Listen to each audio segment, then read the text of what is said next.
WarnerMedia, AT&T sells Warner Brothers to Discovery about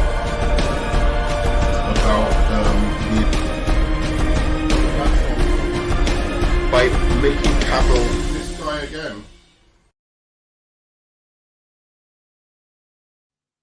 So hello there and welcome to another episode of With Enough Prep Time. I'm your host, the Nerd Man, and today, we're talking Crazy Town. AT&T is already selling, and pretty much, it's pretty much selling and merging with Discovery. Only, I think, maybe just over a year after having acquired WarnerMedia, or creating WarnerMedia. So what does this all mean? I mean, this is crazy. I'm not like a, expert finance guy, but I think this is really, really interesting and really, really telling of where WarnerMedia is at the moment and how badly COVID has impacted the film industry and specifically this company. Let's look, and we're going to go over everything after and the kind of financial decisions that Warner Brothers made, or should I say AT&T made for Warner Brothers on with their HBO Max day on date film release. So we're going to look into that as well. So let's look at this. So AT&T announces a $43 billion deal to merge WarnerMedia with Discovery. Under the agreement, AT&T said it would receive an aggregate amount of $43 billion in a combination of cash, debt, and WarnerMedia's retention of certain debt. By the way, I will go to the comments just after. So WarnerMedia, as in Warner Brothers or something else. No, man, what's up? Yeah, it's crazy news. But I will come to your comments after reading some of this. So Discovery shareholders would own 29% in the company. Now, as you know, probably from films and other media, you need 51% to have a controlling stake in a company, but 29% is a massive chunk of the company. So telecom giant AT&T announced Monday a deal to combine its content until WarnerMedia content unit WarnerMedia with Discovery, paving the way for one of Hollywood's biggest studios to compete with digital giants Netflix and Disney. Under the agreement, AT&T will unwind its $85 billion acquisition of Time Warner, which closed just under 3 years ago. So it was just under 3 years ago, and form a new media company with Discovery.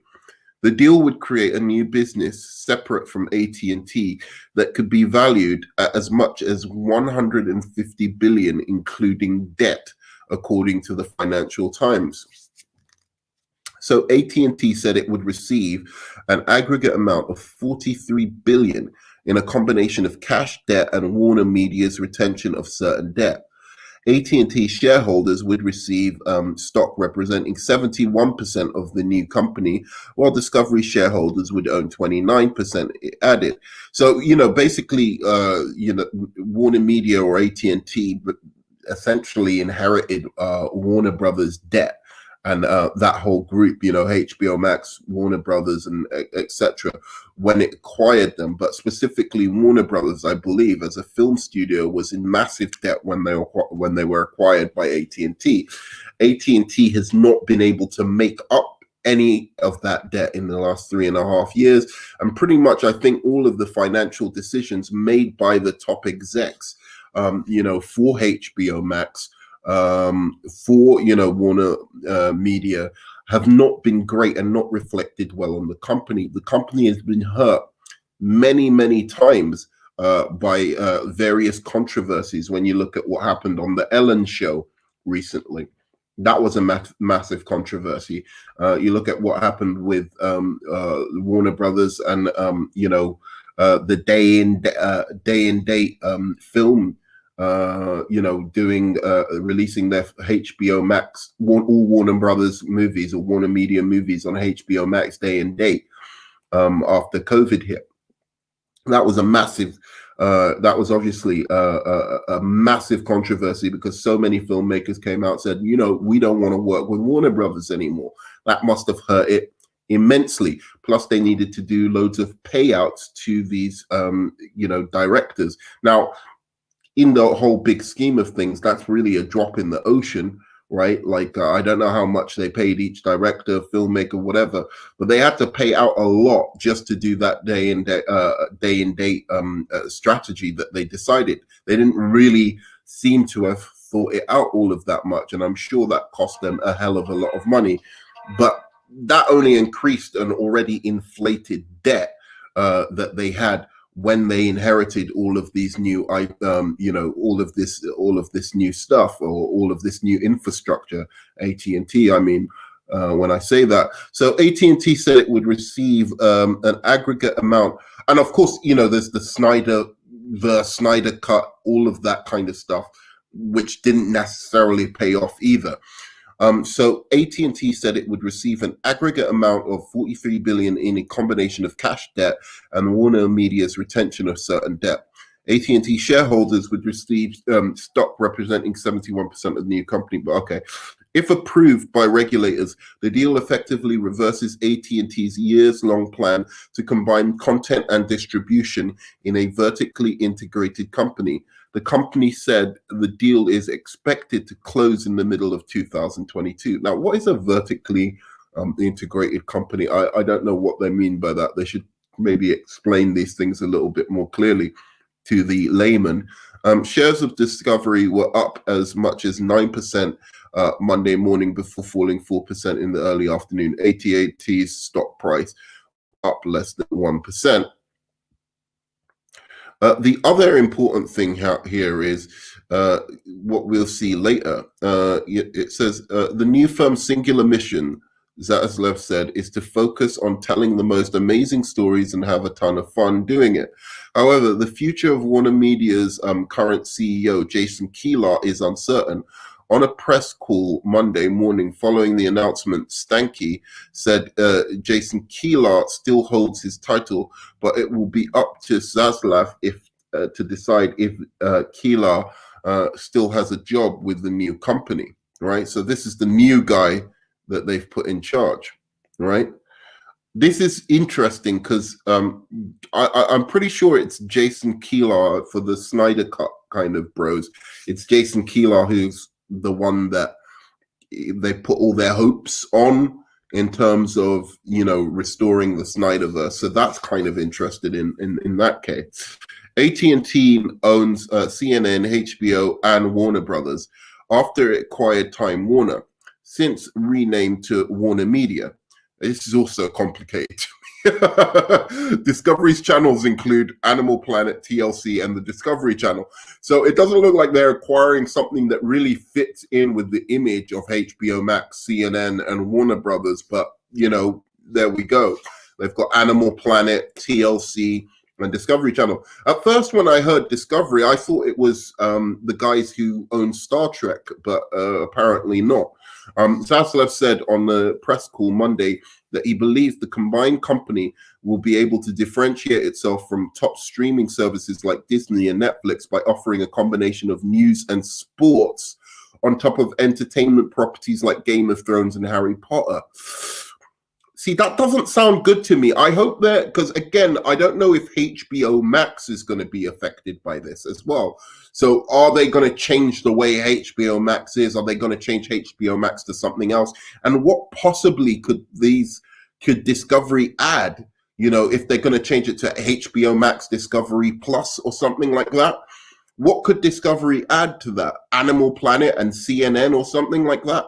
It seems kind of fanciful. I don't know that's going to drive people to want to get this streaming service. We can get CNN. I mean, you could get CNN News like basically on YouTube or a number of different other things. You don't really need to get it on a streaming service. I think that would be very off-putting And then you've got Animal Planet and Discovery Channel. It's like, I don't know if those things really fit together, to be quite honest. Uh,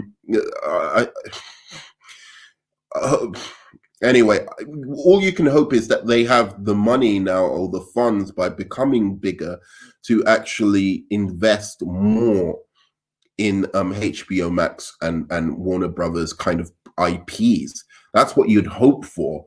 But so I'm going to be following this to see what this really means. What is the underlying? Because I don't have much idea now. I kind of have an idea of why it's happened, but I don't have so much of an idea of what it means. So I'm going to do some research onto this so that I can follow up and give some more of my views on what it actually means for things that are important to us, which are the superhero movies, the HBO Max kind of content, obviously, yeah, like HBO Max series, stuff like that. What does it actually mean for that? Are they in trouble? That's what we want to know in our as kind of the kind of nerd fandom. Is what we want to know is, are any of these properties, any of these IPs in trouble? For instance, would Discovery be like, you know what, we want to sell off DC or something like that to somebody else? That's what we need to know, because that would be very unfortunate. I doubt they're going to want to do that, but they might want to sell off like Superman, or they might, because they have no idea what to do with Superman, or they might want to sell off some other thing. And that will be a huge blow to Warner Brothers and WarnerMedia.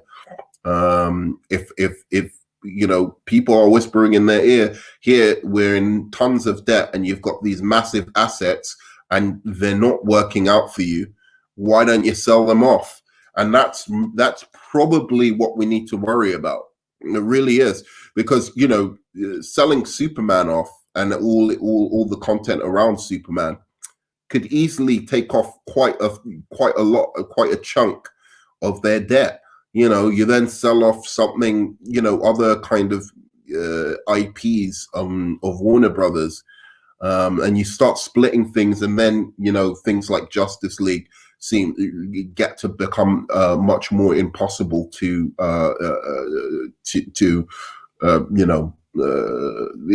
get to the idea of them actually doing a Justice League 2, all of that kind of stuff becomes a much more unlikely event. But then there's also other things, other HBO Max kind of properties as well. And yeah, it's just very curious. We need to know what all of this means, because Discovery has inherited the debt now, and they're going to want to get rid of that debt, and they're going to start looking at what are your, what do you own? What do you own that's of value? And the thing that is the biggest thing right now in the world is superheroes. So that's what they own that's of value, the most value anyway. And then there's other stuff of HBO Max as well, and other stuff of Warner Brothers that they own, properties that they own that also might be sold off.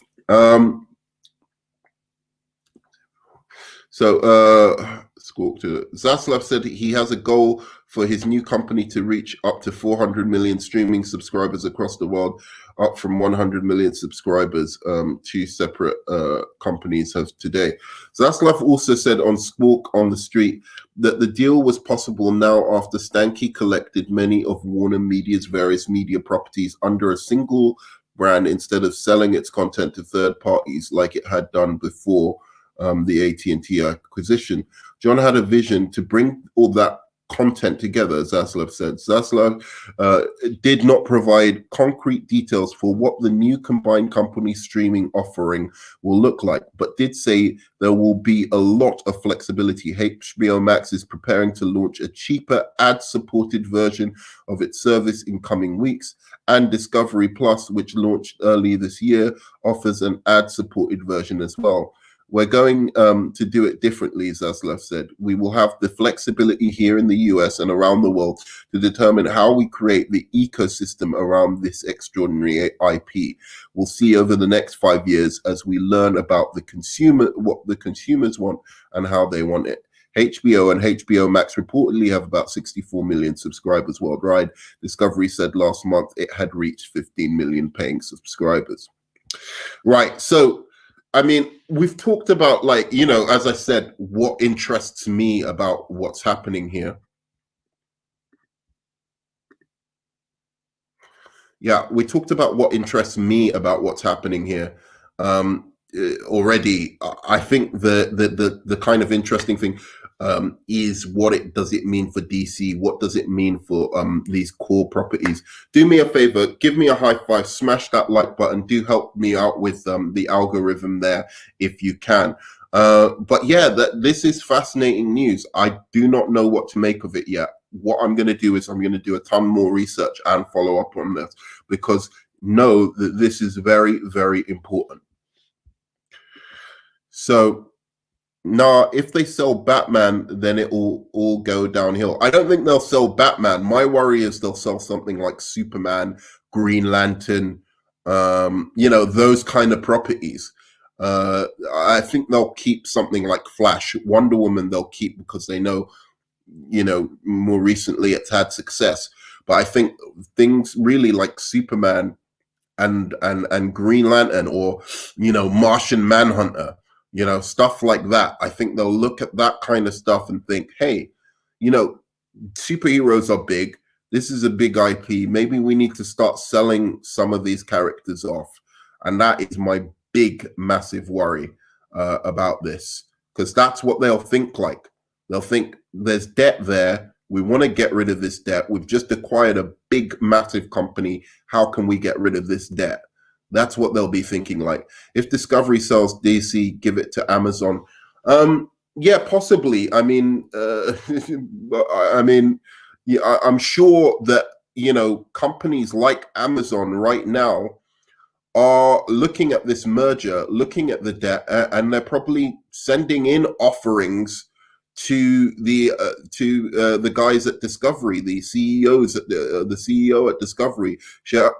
They're sending in offers like for certain properties that they're probably interested in, maybe even DC, maybe other things. But I'll say this: I think it will be a sad day when Warner Brothers loses DC's properties. For all the bad they've done some excellent good in the animated section of DC. They've done great movies in past, and they've done very, director-driven movies as well. So very artistic movies that I actually like. So I'd be sad to see it go like that, to be quite honest. Yeah, if anyone, hopefully not the mouse. Yeah, I don't want DC being sold off to the fucking mouse, dude. If they sell Superman to fucking Disney or something like that, or Green Lantern, I'd be horrified, mortified. Braden, Disney will ruin DC. Yeah, I agree. Would Disney would ruin DC, not will, because right now we don't know for sure if the mouse will buy DC. Of course they'd buy DC. Of course they would buy DC if they could. But I think the more sad thing would be if they sold DC off as parts. That's what I really don't want. Like selling off just random characters that they just think, oh, there's nothing in there, because one day they might get the best pitch for Martian Manhunter from somebody who loves DC, or they might get a really, really good comic run on Martian Manhunter and find, oh, that's how we can do a Martian Manhunter film, and they won't own the rights to it. Sometimes it takes that synergy between the comics department and like, for instance, Man of Steel was based on Superman Earth One. They never would have done Man of Steel, that version of Superman, if Earth One didn't come out, and if Nolan's Batman Begins didn't come out. So again, it's like those kind of fresh ideas, new takes, like, come out of comics. And if they've sold parts of it, and then Justice League becomes all that more harder to do, and they'll have to rely on crappier characters, and I worry about that. Okay, you know what I think? We're making this situation out a bit worse than we have to. I mean, it's a pretty obvious they're not selling DC, like it's their biggest franchise. I didn't say they're selling DC. That's what I'm trying to explain to you. I keep saying again and again. When you look at the track record of someone like Superman, right? Hasn't really had a successful movie since, say, the 70s. He doesn't. They don't do computer games with him, so he's not big in that. Okay, he does some TV shows. Great, he has some TV shows. It's not making them huge profit having a fucking TV show, to be honest. Um, just like the most recent movies have been divisive and are not successful necessarily. And now they want to do a black Superman because they have no idea what to do with Superman. So when you look at all of that together, a character like that, who's such a huge IP that who they could sell for billions, and at the same time selling for billions, cut off some of that debt, they might look to a character like Superman to sell. They might say, why don't you sell that? You owe us money, and that's what I'm worried about. That's the concern. Yeah, we don't know if it's good or bad. We don't know yet. That's what I'm trying. That's what I want to find out. Honestly, all they need to do is sell Batman, and they've sold most of what they have. Yeah, exactly. They've got excellent comics too. It was another company. If it was another company, I would sell. I would try to sell the rights to Mortal Kombat.